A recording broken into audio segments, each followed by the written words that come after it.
I welcome you to the Wi-Fi morning service, your service for revitalizing fellowships and inner life mastery.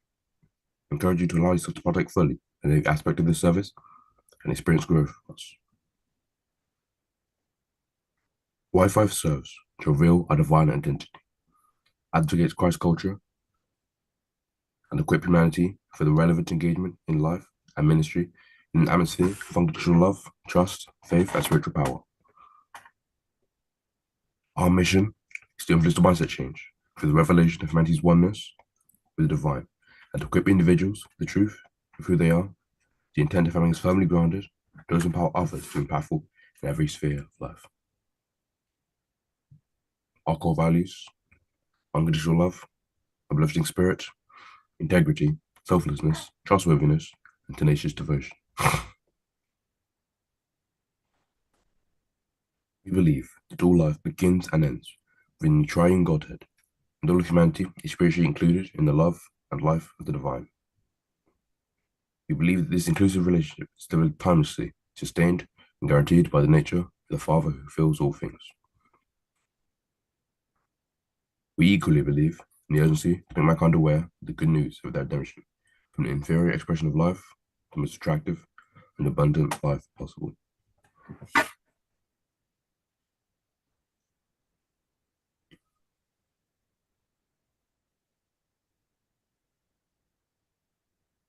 I recognize and appreciate the God presence within me and express it freely and fully. My every intention, action, and activity is sourced by divine inspiration. Today, my every thought, word, and action is permeated with divine love. I see with clear seeing and live in the joy of pure being. Abundance is my true nature. Freely I give and freely I receive.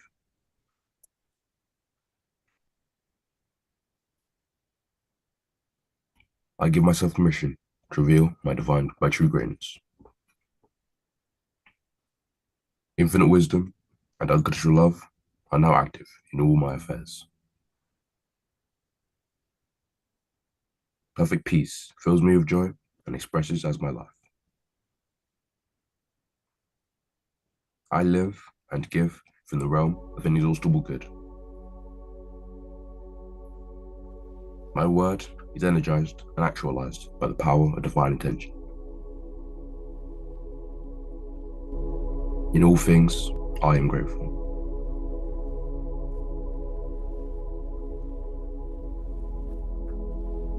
Father, Mother, God, the embodying presence of all life, may the force within me now become adjust and attentive to your divine prompting, that I may always be awake to the power of your spiritual presence.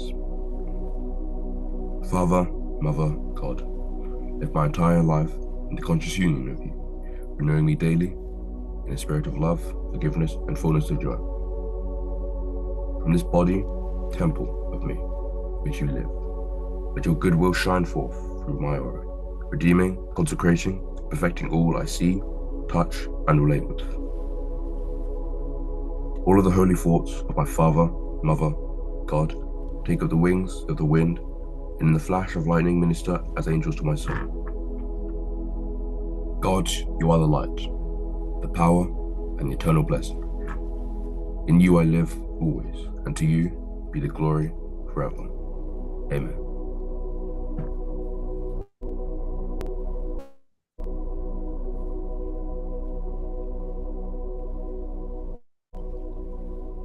Hallelujah. God richly bless you, Joshua. You always inspire me. It's the same words every Sunday. But every Sunday it does something to me. Keep up the good work. We are grateful for today. This Sunday marks the last Sunday of the year. Yeah, it does. And the song that you played, what's the title again, Rev? I'll send it to you. Yes. Welcome, Araba. Welcome, Brother Bonsu. Merry Christmas to both of you. If I haven't said it to you already, we will talk about the enjoyment later, Brother Bonsu. Merry Christmas. I know that it happening. I know things are happening in your household now. Yeah. We'll talk about it. I'm grateful to God for the moment. Good to be here. It was a beautiful song, Brev. Beautiful song. And I was listening to the lyrics when it began. Just simple things. The writer was mentioning the simple things. Yesterday was my anniversary. If you remember, it's up my mate lifted her head, she even charge you. We were fortunate to have gone to Akusia. I'll begin get for the family. She organized right now. She had booked a place for us to go, and they went so illuminated park. I don't know if you've been there before. The sound. Beautiful place. You keep dipping. You can hear me now. Yeah. Yeah. So I was talking about my anniversary yesterday. Yeah. And the Ogegen girl of the family, Odogana, Akusia, she had booked a place. Went so illuminated park. Just to go and walk about in the bush, light, like a forest. Like they got this lighting everywhere. It's about an hour walk through the park. No offense, you do have things beautiful. And so, unfortunately, Lucas is not feeling well, and the little girls are feeling well. So we left both of them at home. It was myself, Mary, and Aseta. And so we were walking through the park. Over an hour, all I was thinking about was the beauty, the moment, what was happening to me, Rev. As that they say something, as that was laughing, it's your anniversary, and I'm here with you. And something just came to mind. I remember when Mary got pregnant. Those days, man had finished school, I didn't have any job. Living in my uncle's house. My mom was still, every now and then, because she had a every now and then, she'll bring me a pack of rice, oil, and some stuff to take care of myself and do my own other things. Then I woke up one morning, Mary came to my house, and she said that I didn't see my thing. You know that if everybody here said that you panic. Yeah, I didn't see mine. I said, well, if you didn't see it, well, wait. And ended up that she was pregnant. You know, that was just I was still a young boy in my element. I said, this one day you need to do something about it. You know what I'm talking about, because I wasn't ready. I wasn't ready for marriage in the first place, and then talk about coming to have a baby as well. So, we'll do something about it. My mother, she said, long story. They called me, the council called me. The long and short of what I was saying is, I was walking through the gardens yesterday. I just say thank you, Jesus. Thank you. What a beauty.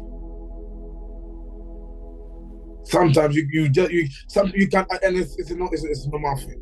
You can only get to that level of gratitude when you see the end result, when you can see the thing happen, when you see that all things have worked together for you, when you're enjoying it. But when you're in a certain sort of environment or scenery or happening, you cannot project, because we are not God in the sense of just to make a point. I couldn't tell 11 years, 12 years from when Mary told me she was pregnant. I couldn't tell what was going to happen, because I think all my bank account was in my pocket. I had a few coins in my pocket. I could only make judgment based on my circumstance.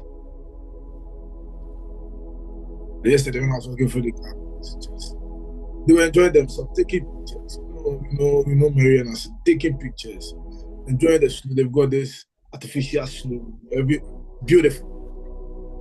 I was just, my hands in my pocket, just reminiscing.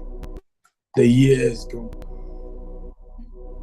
How beautiful God and the universe, the things that they've poured in me, and how the universe has chosen to live it so beautifully like this through me, my union with Mary, the coming of everything was amazing, an amazing moment. And I think that's what the song was talking about. Gratitude, I think sometimes you get to a certain stage and then you begin to understand it. And I've said this here before, and I share it again. I say it with all humility and all boldness. There is nothing in this world, nothing ever, or happening, or to come, that can break me. That can make me sad. That can make me say, why me? There is absolutely nothing. Death is even the easiest. Death is even the death that doesn't even come in. There's nothing. There's nothing. I know what I'm talking about. And I know what I'm saying.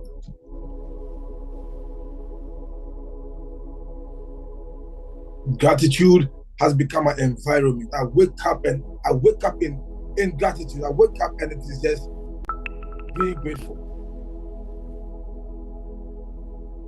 Because that is all the universe can offer us. Because we can't tell 11 years from now, because we can't tell 2 years from now, because we can't tell a year from now, we get a bit agitated, a bit anxious. But I can confidently tell you I've been there. I've been in those moments of agitation, not knowing what's going to happen the next day. Not knowing what's going to happen the next year. 5 years. Then I moved to this country and then Mary gave birth. And for 5 years, I hadn't seen my daughter before. For being a pastor, I had moved to the UK. My wife was working. She gave birth, and I happened to be here working. And whenever I was working in Tesco's, my dream, my desire was that, hey, if I want to working here in Tesco's with Asida, I was desiring because I had given birth in Ghana and I hadn't seen my daughter. I didn't have in Qatar to go home. So I was just doing my own business here and there. I didn't want to. And I am telling you, Rev, what gratitude is.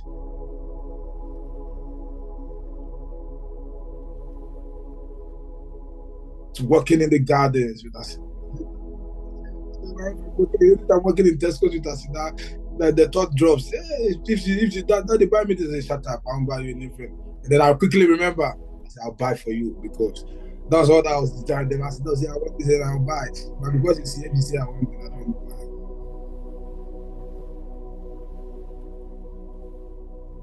Mr. Bush is enjoying the newborn now. But you can't even tell the year to come. Give us 10 years, Mr. Bush will be working with a big girl. We're enjoying it.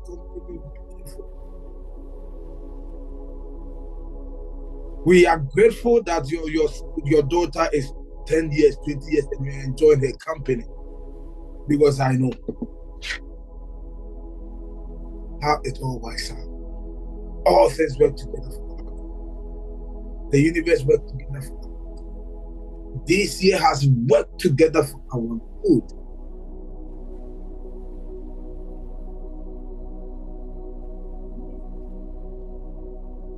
The gospel, even as we proclaim it, this man is the pinnacle of the gospel. This moment is the pinnacle of the gospel. The birth of Christ, the gospel. Also, the apostle, I'm not ashamed of the gospel, for it is the power. The announcement of the good news of our redemption from an inferior point of view, inferior point of life, to a more glorious and a more abundant life. The birth of Christ wakens us to the fact that not only are we human, but we are God.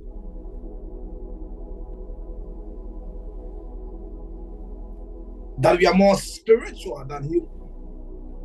That we only have a human experience as a spiritual beings.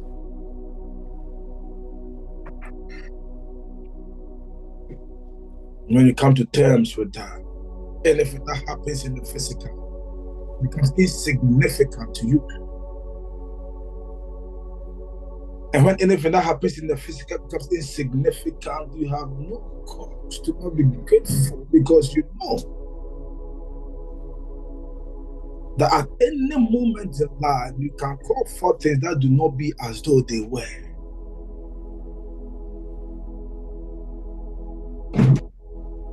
I'm grateful forever. I thank God for this very moment, even as I'm sat here with Bonsu, Araba, Joshua, you, Sofumami, family that I have never dreamt of, that I'm enjoying today. Beautiful family. Don't know where else I could be this moment than to be here, to enjoy your company. Divinely orchestrated. It's not an accident, it's not a mistake.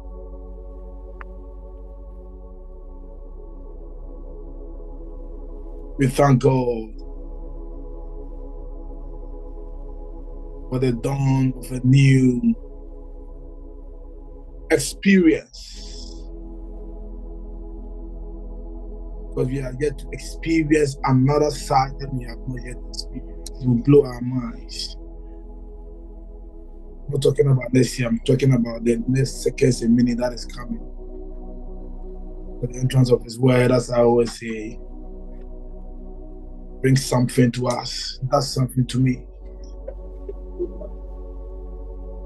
And I pray for those hearing us the first time, or if this will be the very first message you chance upon,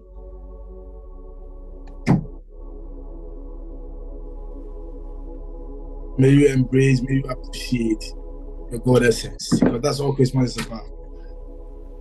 Embracing Christ's virtues, which has always been in you. Coming to terms, embracing them, knowing who you truly are. That's what Christmas is about. That's why Christ was born. That is why Christ was born.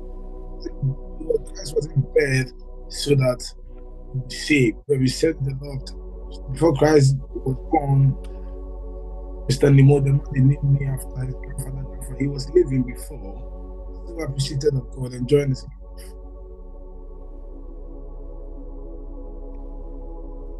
Oh, I'm excited. I'm ready to hear. Rev, I'll hand over to you.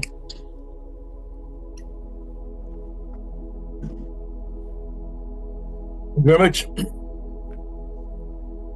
you hear me clearly? Yeah, we can hear you, Rev. Beautiful. So, as with it being the last Sunday of the year, we know we've got our end of year rights on the 31st. We may do something different. That's because I need to be in London. Sorry, Rev, yeah. Can you put the link on the page? Yeah, I'm just asking. It's on there. It's already put it there. Okay, right, that's fine. Oh no. So she wants the YouTube link or the Zoom link. The Zoom link. All right, no, I'll send it to her, because I don't put a Zoom link on the page. I send it separately. I haven't got my phone. That's fine.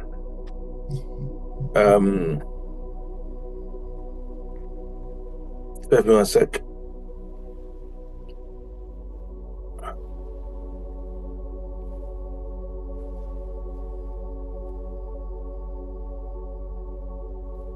Yeah, she has it. I think she receives it.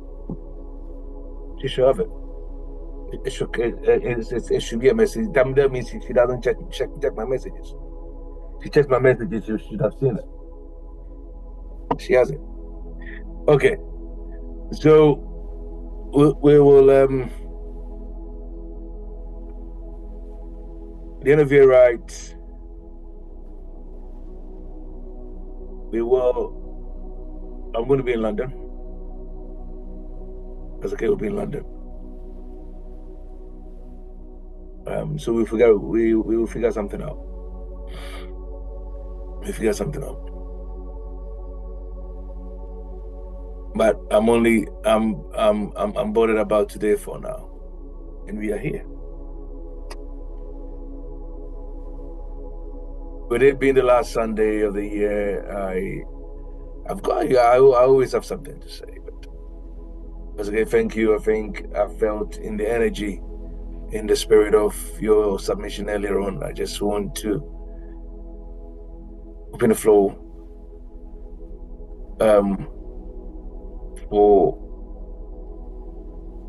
each and every one of us, as many of us as are willing, to, for a couple of minutes, just express gratitude so that we can both join in and celebrate with you in praise. So anyone at all.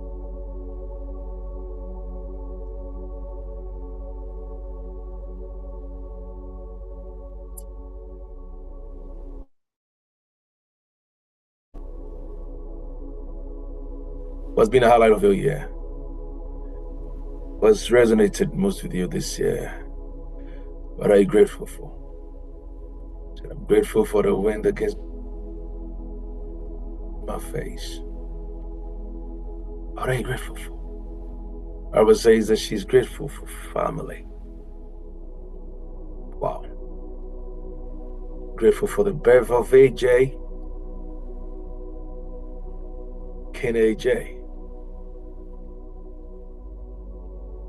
Thank you.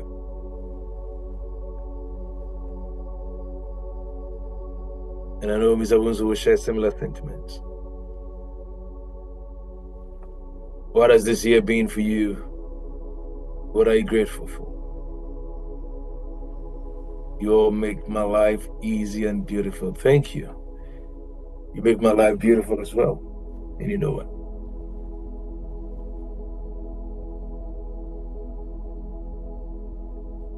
Yeah, let's go for it. Come on.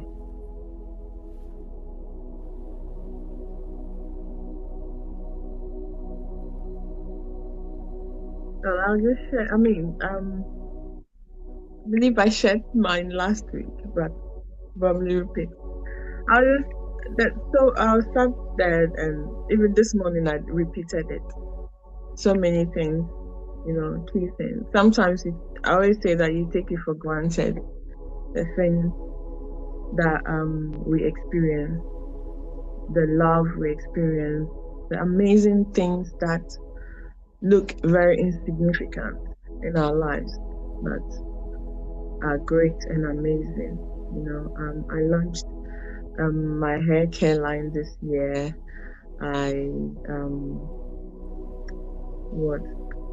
So many things, so many things. In business wise, I've seen growth personally, and the one that stuck with me most is spiritual growth, and I believe it's one of the most important ones.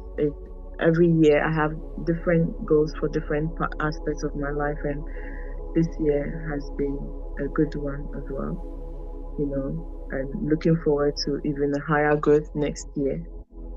So yeah, I'm grateful for all the friends, new families, friends that we made along the way this year, the ones that are troublemakers. Yes, we love them all, yeah, we're ever grateful. Thank you. Thank you.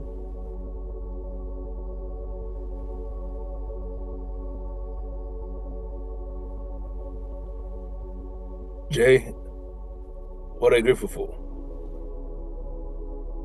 Pardon? What are you grateful for?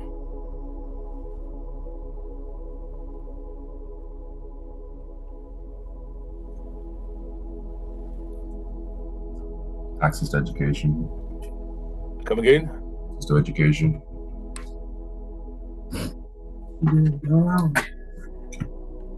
I could hardly hear you.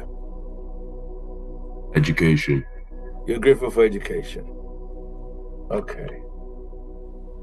A few words. Characteristic.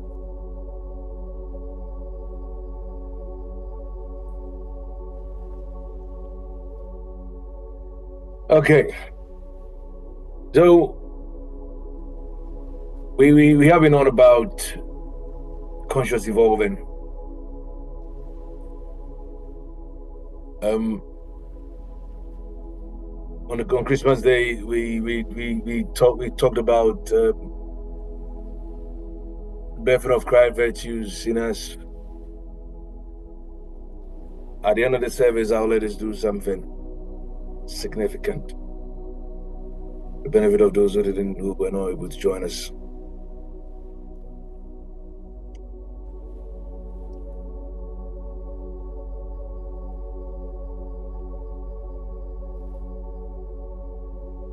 And we continue the same vein today.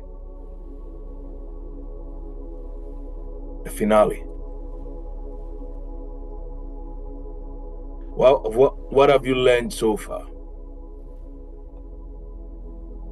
For that we talked about, or all that we've discussed to do with the embodiment of Christ consciousness. What have we learned so far?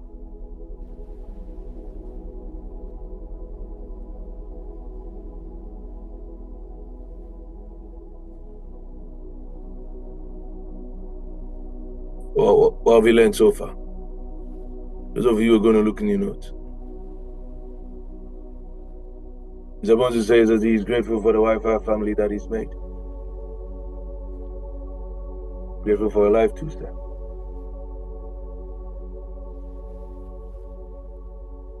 Talk to me. Let's make it quick.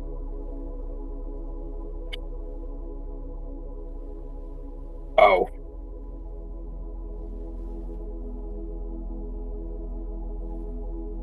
What is Christ consciousness? Oh. Mr. Stevens says that he's grateful for Amabi and Sam. I'm grateful for your life, sir. I can't say what I really want to say because of whatever, so, but yeah. That one will be a matter for back door.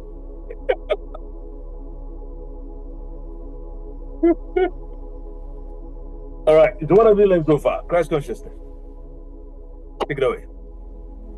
I honestly don't feel like talking today, but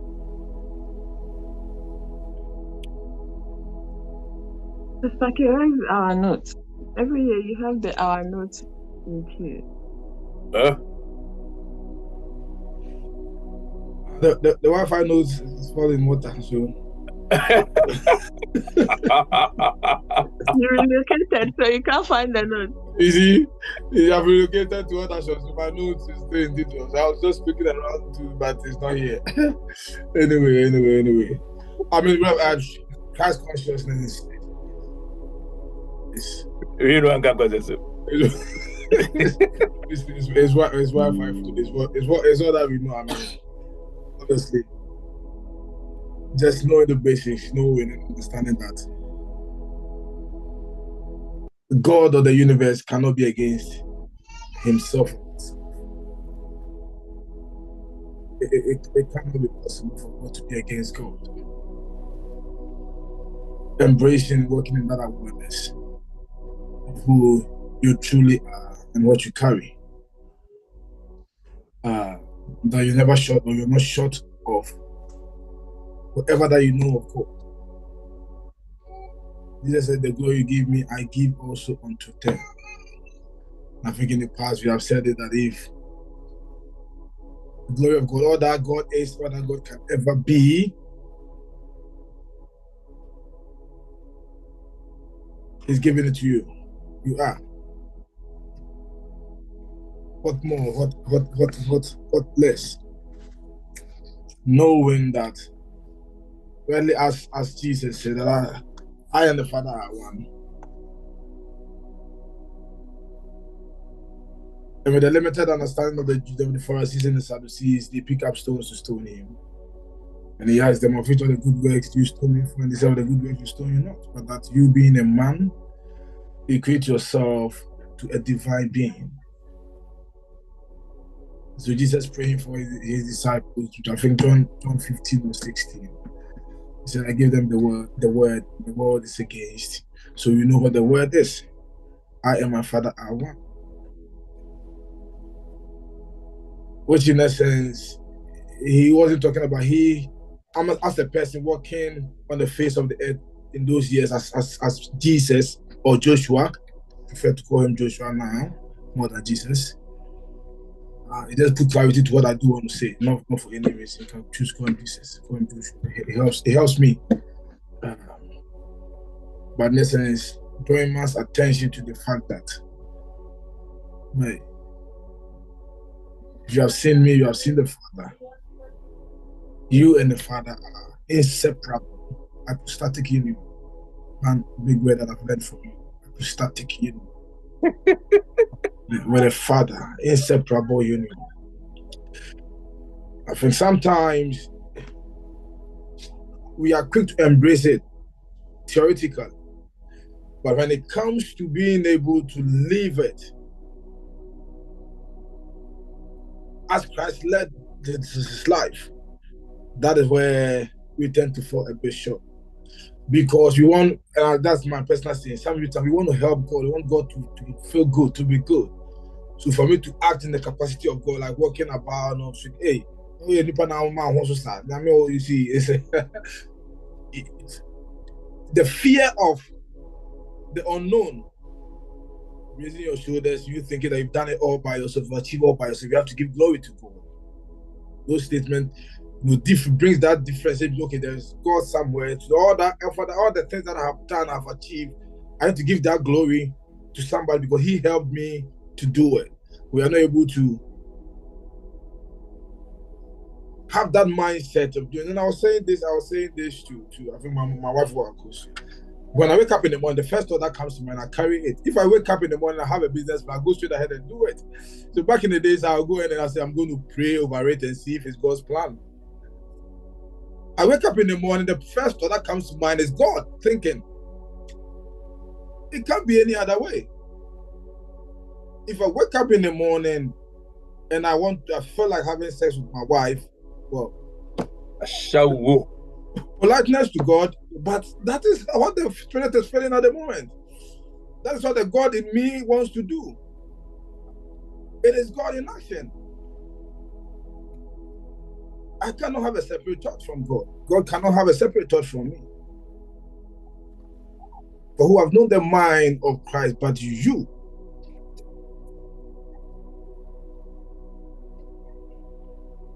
You can't have two spirits within you. Your spirit and then you have the Spirit of God within you. It's not possible.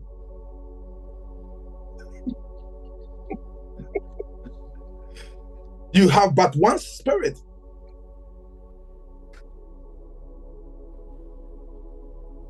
Which is the Spirit of God, because you are God. And that's what Christ, to me, that's what Christ consciousness is. So I always work with that mindset that as he is, that's the fundamentals of my movement now. As he is, so am I in this world. Not when I die, in this world.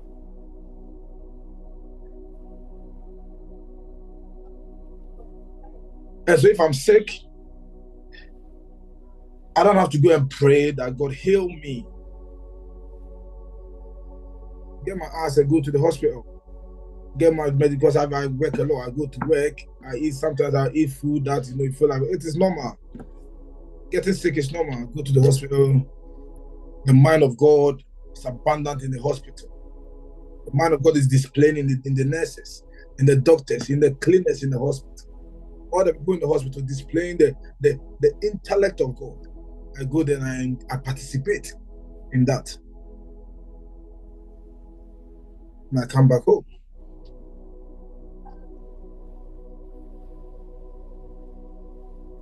When you come to embrace that, there is no time, there is no space where the presence of God is not. It is impossible. We're having this discussion this morning. It's impossible. The one that filleth all in Christ consciousness. Until you see the good and the God in everybody, including your grandmother who you think is a witch in the village, and you see the good and the God in the person.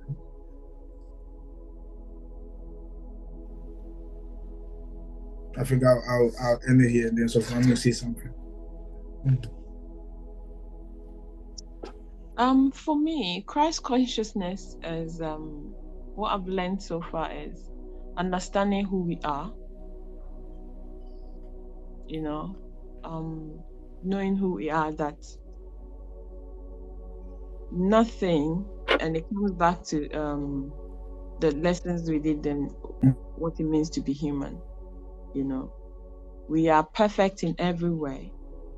In our minds, we would think that our shortcomings is it, but no, it's all part of life. It's all part of our growth. It's all part of the evolution. It's all part of the process. So Christ consciousness is understanding these things and working in them, irrespective of the situation, irrespective of what is going on around us. It's once you have that mindset, that consciousness, I always say when the challenges come, you're busy focusing on the solution, not the problem. Focusing on what next, what is coming out, what good is coming out of it, what expectation, what good is coming out of this situation. You know, not the problem. And I believe that's what Christ consciousness is all about. We are Christ. We are Him in us. You know, just like the Father. So, yeah, that's what I understand. I like anytime I use in us, I have to add as us, because in us, to me, it makes it feel like He's in us, and I'm also there. He packed his load and came It's to in you as you, as of mommy. In you occupying you as you are. That's use of mommy. Yeah. Anymore?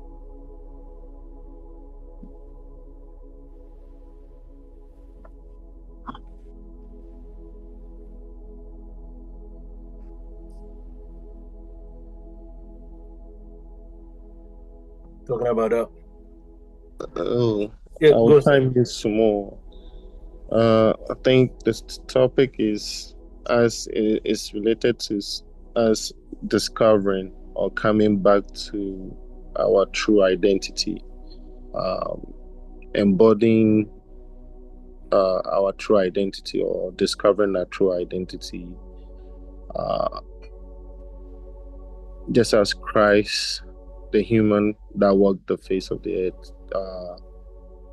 tried to, point us back, that the fact that I'm able to do this, you will be able to do more than this if you are able to reconnect or, readjust our perspective of our life, ourself, to the source or to our true identity. So it's just the rebirth, or being asleep for a while and you're waking up to the fact that, hey, this is who you are, and believing that it cuts across religion, it cuts across Christianity. Supposedly that wasn't the whole plan, but there was a religion that was created around it, and with time people have deserted it or hated it because of how it was handled. But with its genuity, or in its purest form, it's very beautiful. The personality that walked the earth, that was cautioning us or pointing us to reconnecting to who we are and identifying who we are at the core, didn't need to be a religion, but the predecessors that received it had to protect it in a way, and now is unattractive to some, and some even debunk it and make it seems like it's not true at all. That's why sometimes there's conflict between the church itself. The members will be in the church and still not reap the benefit, or still not be able to reconnect, all because of that conflict. But that Christ consciousness is the Christ within, the source, the part and parcel of the source that is within us, and us being parts and parcel or partakers of the creation process. Just as in Genesis says, we should subdue the earth. So that means we are creators. We should take control, take charge of this earth. This is where we are. And it's a wonderful drama that is going to play. Man looks for himself. You know, you are walking around the face of the earth, looking for God somewhere outside you. But the true God is within you. So if you are able to be exposed to this knowledge and you begin to believe in it and start working in actually giving it a shot. If you have any doubt, just try working on it. Like, okay, I've been hearing this. I'm a God. Part of God is in me. How can I connect? And just being able to work on that, at least this coming year, you know, let it be something that we work on and, you know, try to do our own experiment and say, okay, let me see if this thing that they are talking about is true. And do not be carried away by what someone's process of being able to identify the true Christ within. That is their experience, and it won't happen the same way for you. So, long story short, the Christ within is our true identity. And when we come to the knowledge of it and we embody it, there is a new identity that emerges from that. And it brings about fulfillment of our desires or our purpose why we were brought here. Thank you. Thank you very much. Venga, I'll take from pieces from what all of you have shared. You know, I've heard it said in a few quarters, I see, to the effect that Christ consciousness, this new age spirituality, and critics argue that teachings like this dilute the traditional Christian teachings, or they are an affront to traditional Christian teachings, and they believe that, or they argue that this concept can lead to misunderstandings about the unique role that Jesus or Yeshua plays in Christianity. And I beg to differ, because let this mind be in you, which was also in Christ Jesus, who, even though, see, this mind, that scripture points to his emphasis on all of us being the divine is. I and the Father.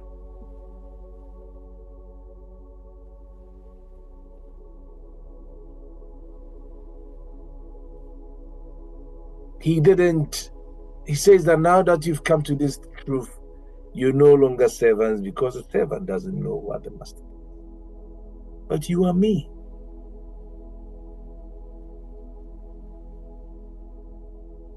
You've awakened to the truth in you. Some also will argue that though, this is overly universal, suggesting that it risks overshadowing the specific doctrines and the beliefs that we have been handed, and that's why people who are overly indoctrinated with conventional religious tenets, they see or they view this as but genuinely it is right there in their face. It's just that we allow religion to blind us, holding on to the traditions of our fathers, which yield no profit. It stops us from seeing the truth of the word for what it is. So we can't run away from it. It will keep coming back, because that is it.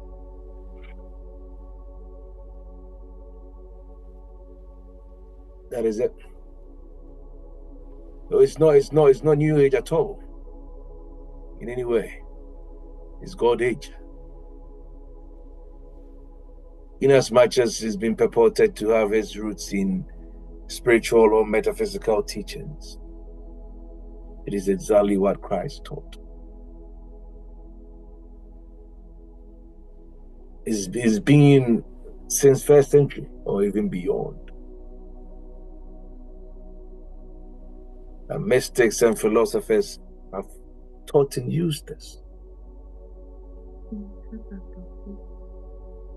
Come again? Sorry, I didn't realize my thing was on.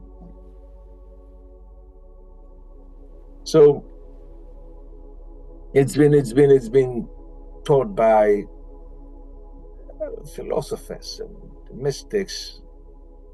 There's nothing new. We just have the benefit of coming into it in this time, in our time, and in every generation. There's always a seed or a remnant that continues to resound the truth of Christ in us, with us, as us. See? And blessed are your ears that hear these, blessed is your heart that it understands this,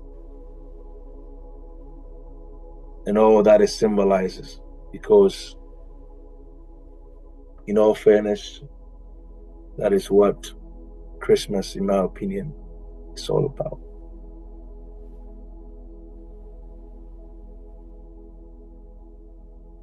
Another may say Christ consciousness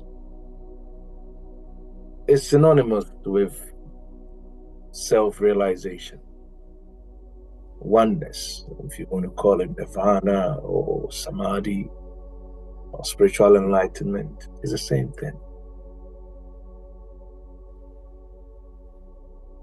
But the uniqueness of this is the flavor of spiritual oneness with the one divine source, which is birthed on us.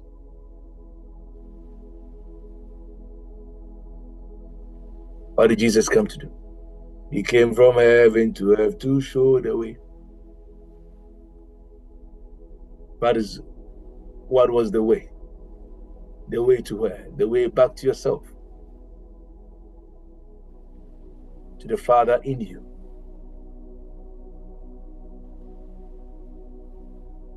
Shall be called Counselor, Mighty God, Everlasting Father.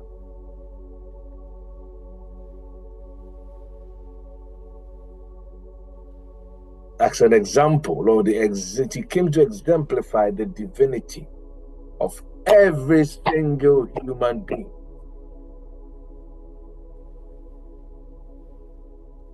To give us this scandalous and outrageous possibility of direct divine revelation, which is our relationship with God.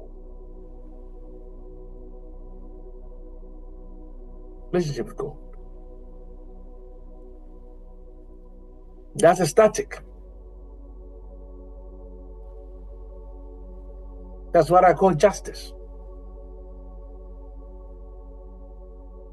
Devoid of judgment.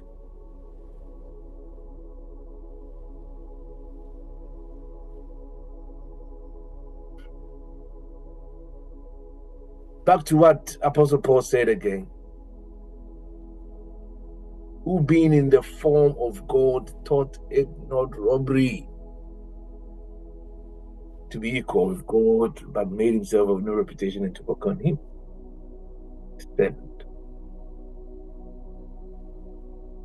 And was made in the likeness of men. So some call him Son of God, some call him Son of Man. It's still the same thing. Because God is man.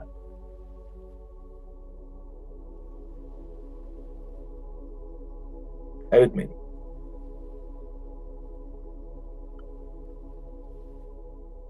Last Sunday, I pointed out, the Buddha resisted. So some people would talk about either we're making reference to Christ's ascension or the Buddha. In a sense, trust me, it's the same thing.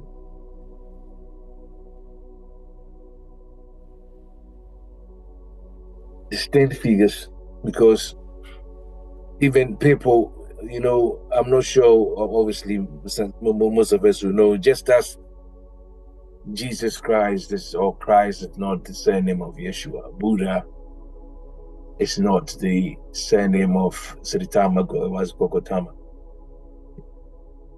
Buddha is not a person. It's an awareness, it's a state. Same as Christ. It's not a person.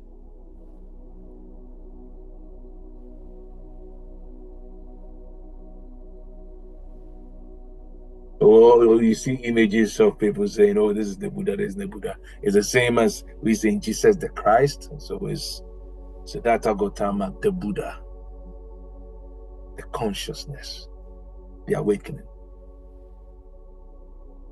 the unction.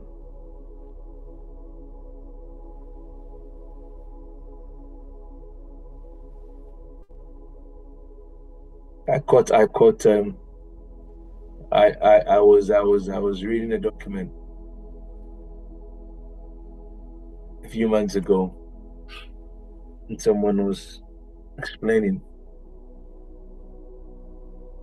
and I used to say him roughly. Go to Chinese and you have the image of the Buddha side there with stuff, getting loads of Chinese and it's gluten. And it gives you the concept, the idea that supposing Coach Buddha was someone with fat belly walking around. Apparently, it was all symbolic. I'm only just chipping this in just for educational purpose. Because it signifies prana, or taking in the breath. Because it's full inhalation, the belly, it was called the belly extrudes. That's what it's signifying. It's not like that's how the man walked around like. See what ignorance can do to us. I didn't even know that. Genuinely, I put my hand up. I didn't know that. And it made so much sense. It made so much sense. Anyway, what? Your picture just came on when I said it made so much sense. Were you trying to say something?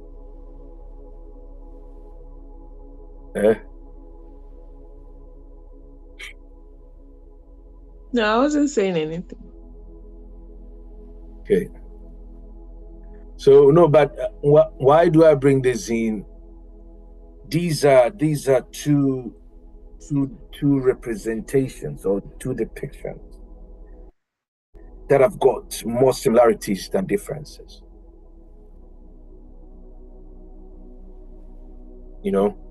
Christians will tell you, or some Christians will tell you that, oh, one is a fake. and a copy of the other. And I just asked myself very fondly, the copy of how can the supposed one who came after the one before be the copy of the one after?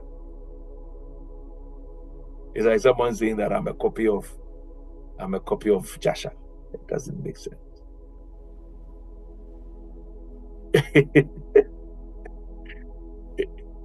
It doesn't make any sense. They've got so many.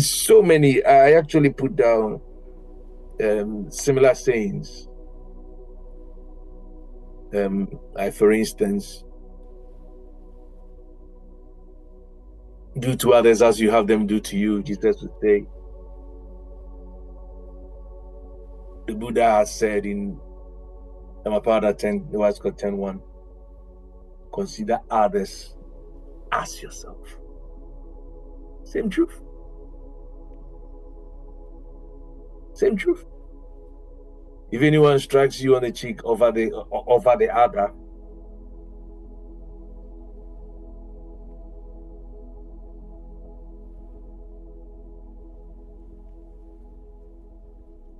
the Buddha said, if anyone should give you a blow with his hand or with a knife, you should abandon any desires and utter no evil words. Same.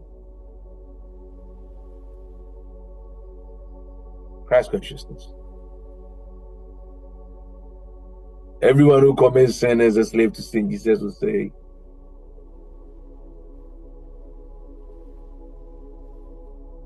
And the Buddha will say that everyone compelled by craving crawls like a snared rabbit.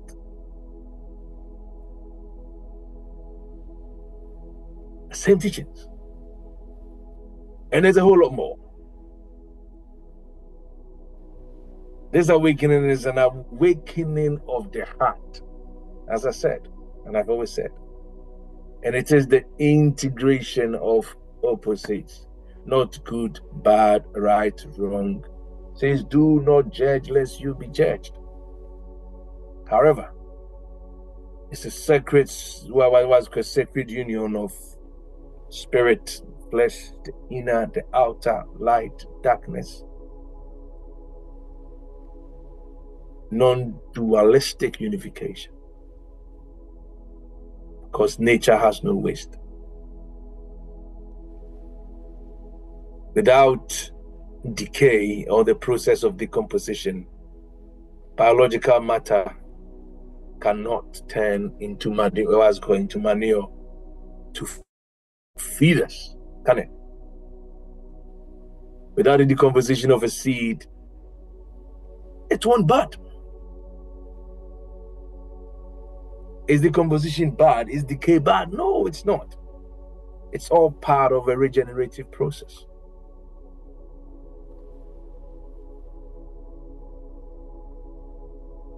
So I like to refer to Christ consciousness as the heart awakening and the Buddha consciousness or Buddha nature as the mind awakening. Be transformed by the renewing of your mind.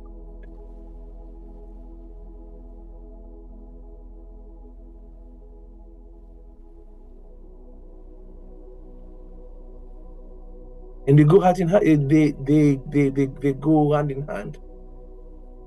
Heart and mind coherence or collaboration. Whereas the Christ consciousness is exemplified by love, devotion, courage, surrender.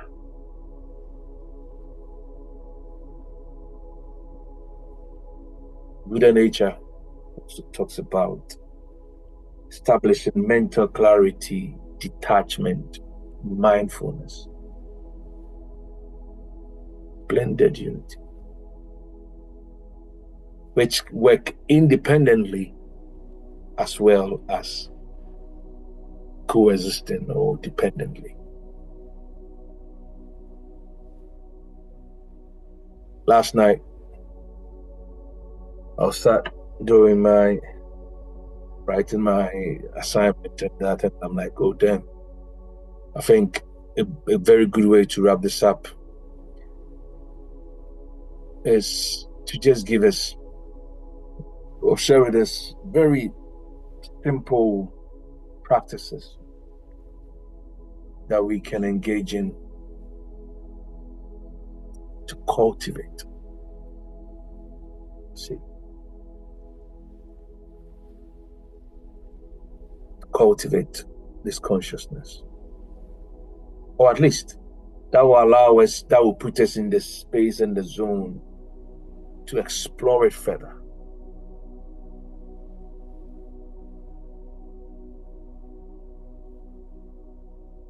See?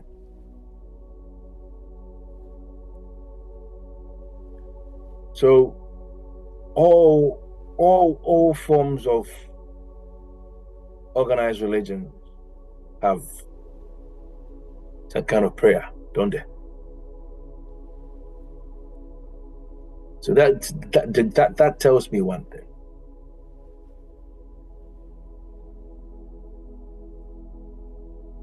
Irrespective of how it may be done, the shape or the form it takes, it tells me that the art of praying is innate. It's necessary. You know? So, even the one who claims to be atheist, when they are grateful, deep down, they will be expressing that gratitude to a being who they haven't yet put finger on. When you feel like you've had a narrow escape, God bless and God. Regardless. Regardless of whatever you're thinking. It is an acknowledgement of source divine, which has seen you through something, or which has been there for you. The prayer is powerful. We believe in prayer in all its shapes and forms.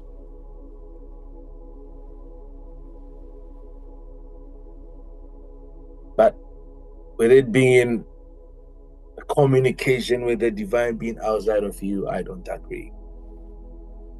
It doesn't sit well with me anymore. And Jesus even taught that. Says, you, when you pray, go enter your closet. Enter your closet.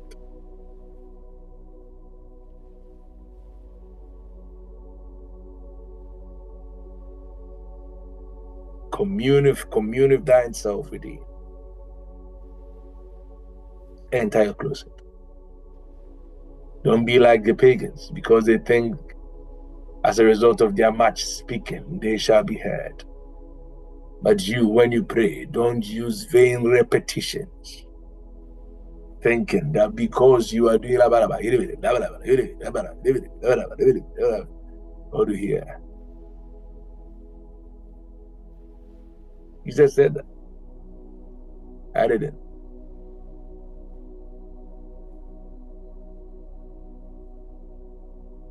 But if doing that is what meets your heart's needs and desires, so be it.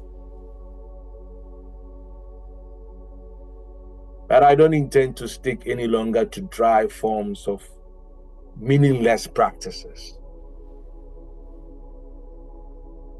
There's this video that I have that I was thinking of sharing. Again, I've shared it before in the past, of this very renowned man of God throwing bombs, trying to defend the indefensible. And you people say that Jesus didn't teach about tithing. You yourself, Jesus is sitting somewhere, and you asked him to come into your heart. And now he's come and he owns all, and you are fighting with him for 10%. Like, hey, also, in this day and age, you can speak such nonsense. I'll send you the video. I'm like, seriously? Jesus was staying in somewhere, minding his business, and you called him to come and tell you and leave you. And he's come and you are fighting with him for 10%. Wow. You see what our stomach can say? You had to come back and process it.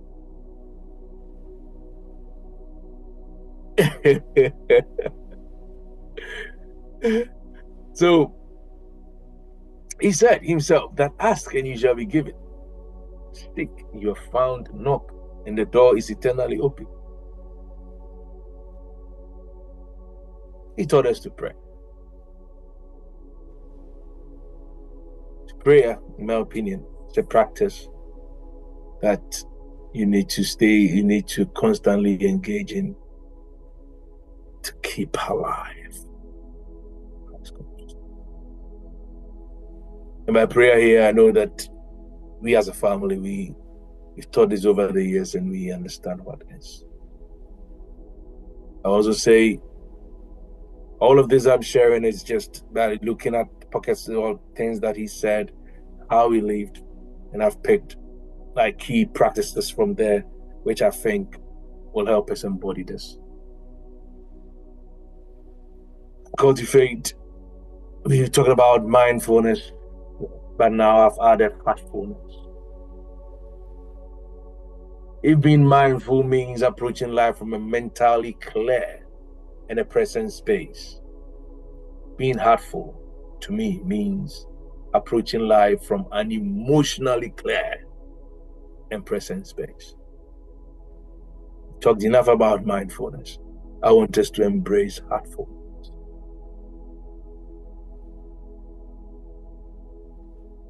Kindness in your words.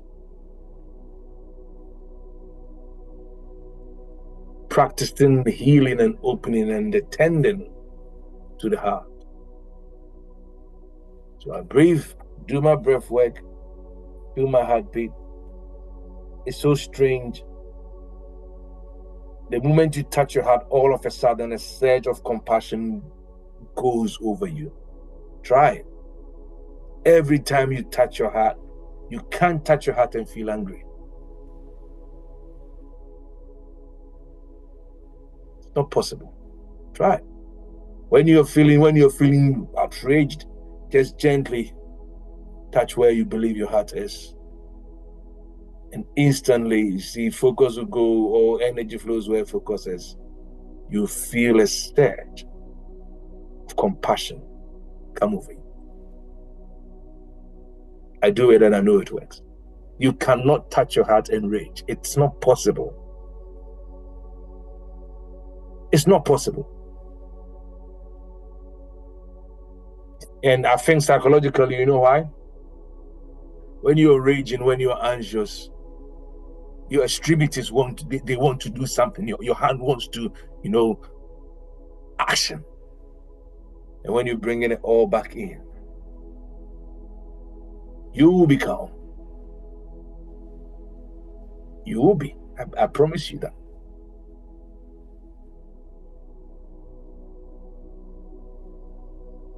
Practice love and kindness. This year, I encourage you to keep a gratitude journal. In fact, I was thinking of what we call the Wi-Fi gratitude journal. I think it's something that if you want to work on, that would be great. I think it's a book that we can get out. The idea came to my mind last week. Wi-Fi gratitude journal, yeah, just with 365 gratitude prompts and blank page to fill in. Let's work on it. Yeah. Be of service to others. Do your daily declaration. Do them. If you don't have any, I've put tons and tons of them on our channels over the years. Engage. Use them. And my favorite, incorporate inner works into your life on a daily basis. constantly on a daily basis. I entreat us as a family, if we genuinely want to see speedy growth, if we really want to experience deeper dimensions of our evolution, daily inner works cannot be.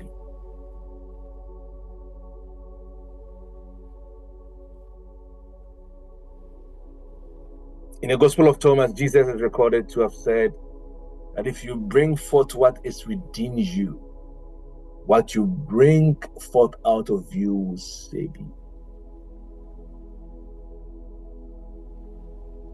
And if you don't bring forth what is within you, what you do not bring forth will destroy you.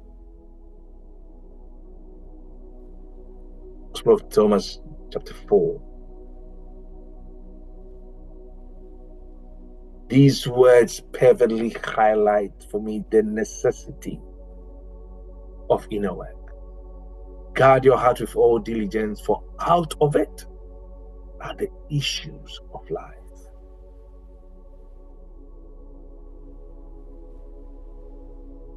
Practice of shining the light of awareness onto your inner landscapes for the purpose of self-exploration, self-understanding, healing, and transformation. Inner works.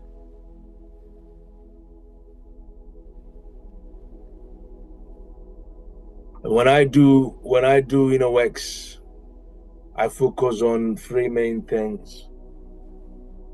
My inner child work, dealing with cards, shadow work, still dealing with cards, and self-love. Self-love doesn't mean pampering or taking yourself out.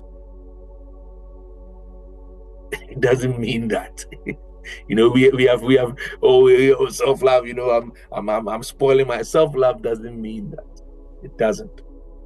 But I do your appointments of mommy. Are you afraid that she's going to buy some things for herself? I'm spoiling. That's why you're putting clarity to it. No, it doesn't mean that. But we will still should buy something for ourselves. Eh? We will still buy something for ourselves of mommy. No, it's true. You know, so how can you learn to love yourself more when your mind is literally at war with itself?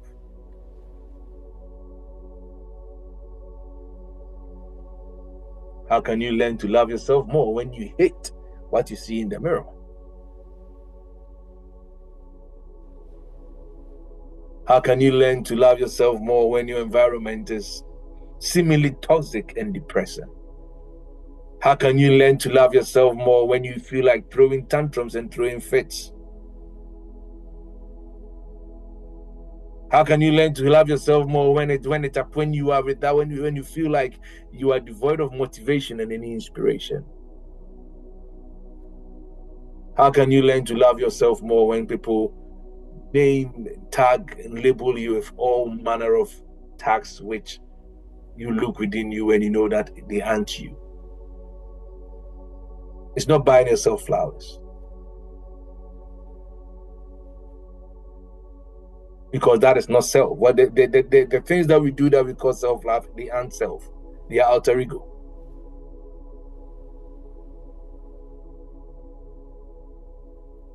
So we have even that concept and that idea even sheds light on we ascribing self to all the things external and nothing within and nothing internal. It's inner works.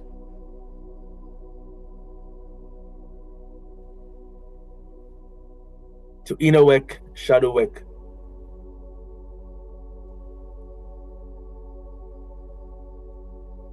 Working on self-love, working on your inner child. So maybe we do a gratitude journal, we do a self-love journal, we do an inner child journal, and we do shadow work journal as well.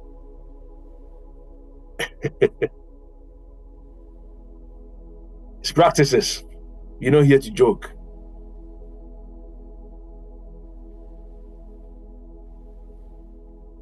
Are you with me?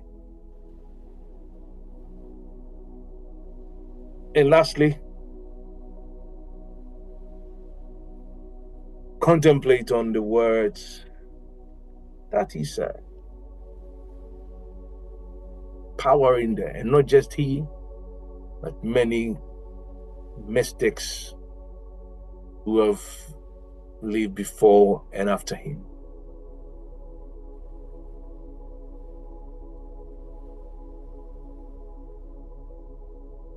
Are you with me?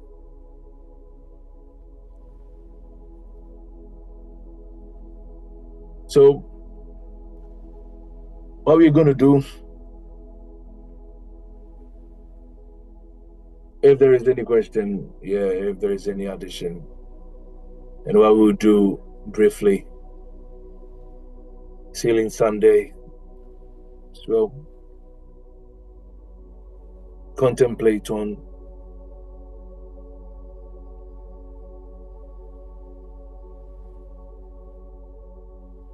some of these points. You either just enjoy them, and as you enjoy them, allow your inner man to ruminate on them.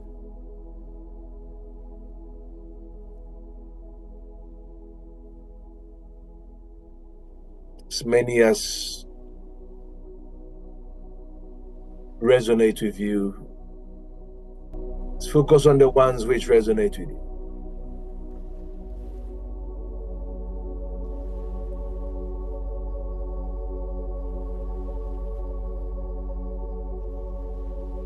I am the light of the world.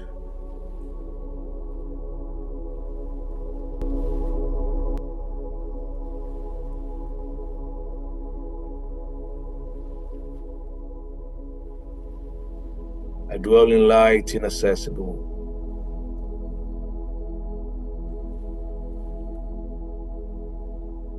This light is my own awareness.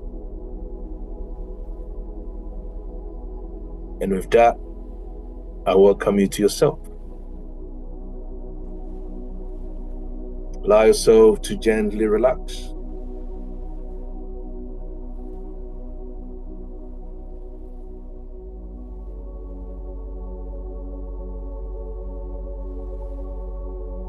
And take 7 breath cycles.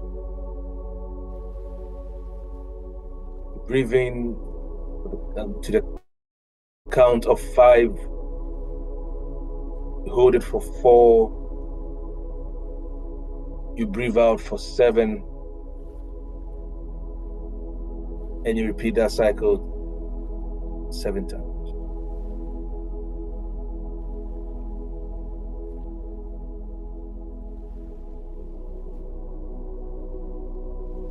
Breathe in for 5, hold for 4, breathe out for 7, and repeat.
Last 2 cycles.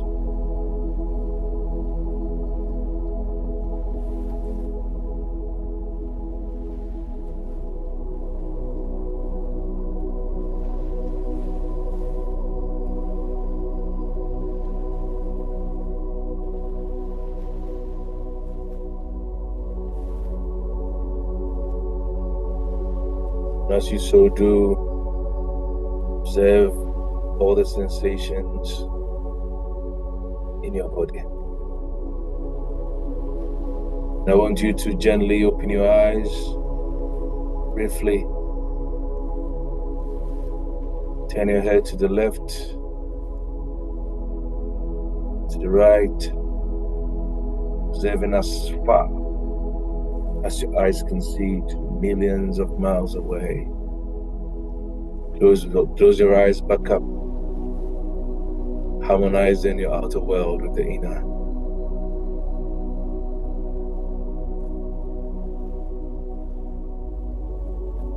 And if your eyes closed, I want you to behold your immortal self resurrected with Christ in the illuminating light of Christ consciousness that is present in every human, every soul, every plant, every atom.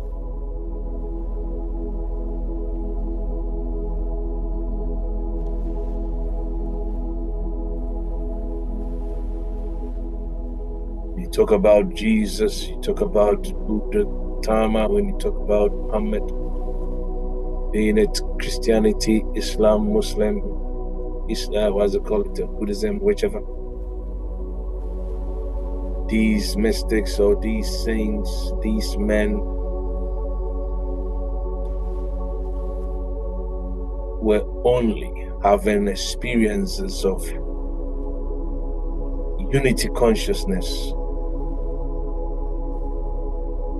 and universal consciousness.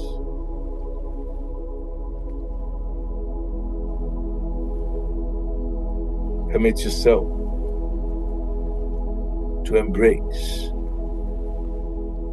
your conscious reality.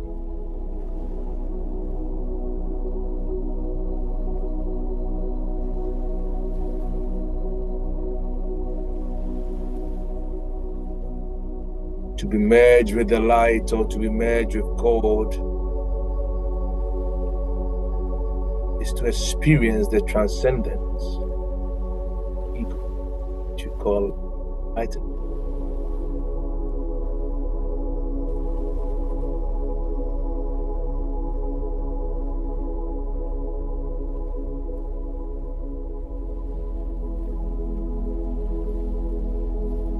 Embrace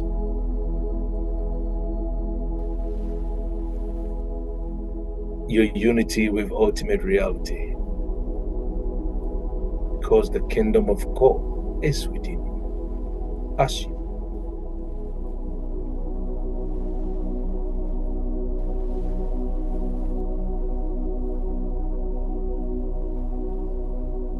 Hold this thought and perceive the infinite Christ reigning in your heart. I want you to touch your heart, wherever you believe your heart is. Just place your hand gently. And in this state,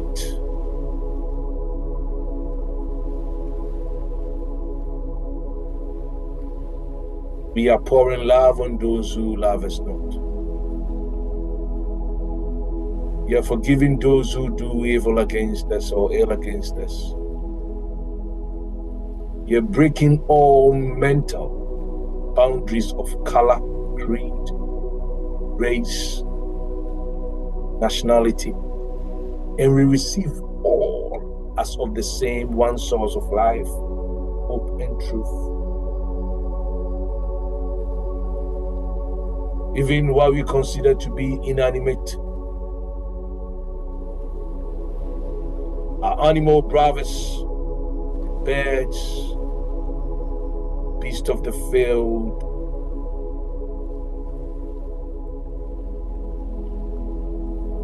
creatures in the earth. We embrace them all in this endless, all-encompassing arm of Christ consciousness. In one true and fulfilling, fitting celebration. This is the coming of Christ to earth.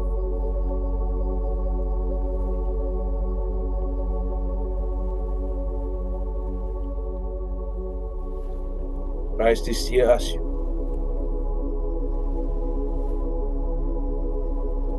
As you touch your heart,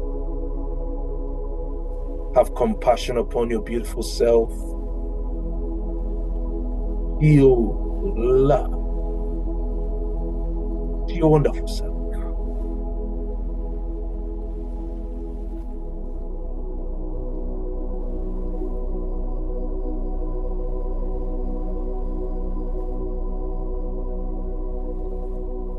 Remaining an eternal blessing to those who curse and mistreat you. Let the love pour out.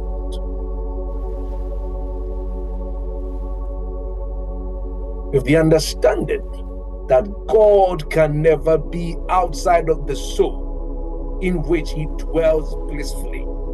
He is in you as you without end.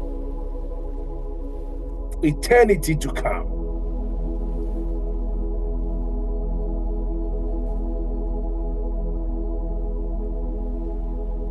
And in this state, we boldly affirm that the eye with which we see God is the same eye through which God sees us.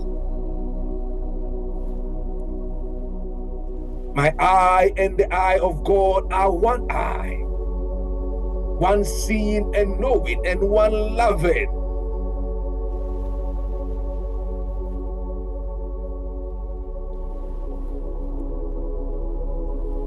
Can it be any other way?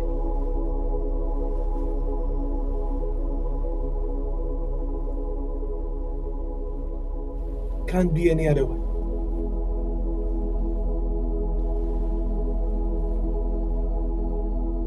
Ah, feel it.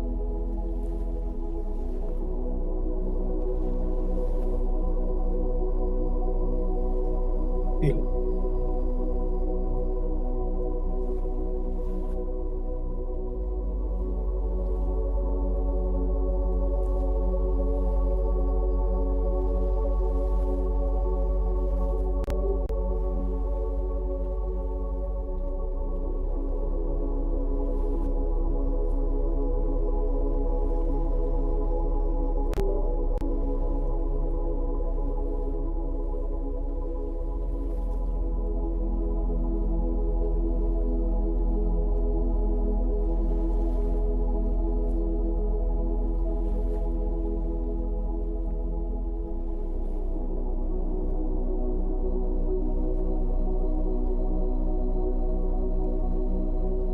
This consciousness that has embraced you is the unifying force of the Sacred Heart that we all have access to, if only we open ourselves. And this is the legitimate expression of our true nature. I therefore now take my stance with kingdom courage, confidence, and magnificence, as one vested with the authority to cause what must be to be. All that is manifesting as life, releasing the highest cosmic desire and sacred wish, health, wealth, soundness of mind, and abundance in the life of all that is under the sound of my voice. By my breath, you become alive in this sacred energy. You are made alive in this energy, and I declare you the regenerative and the restorative power of the divine for the universe. All healing entities of this cosmos are finding their divine fulfillment in you. And so it is. Amen.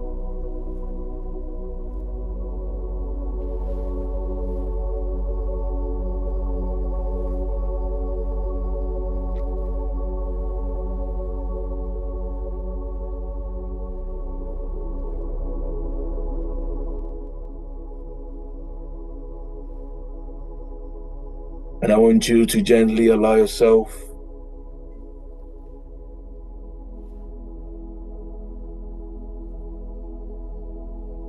to get in your body again.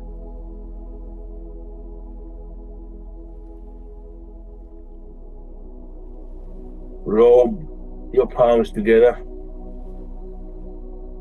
about 10 times.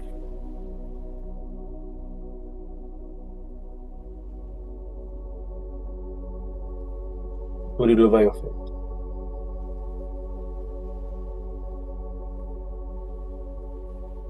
I bless you.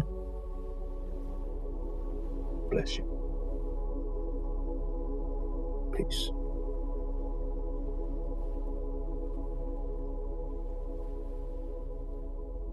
31st, connect with us for the end of year Ziggy Rights.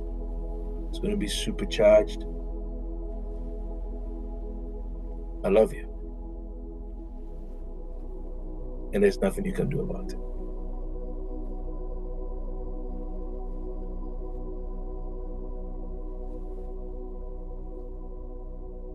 Bye-bye.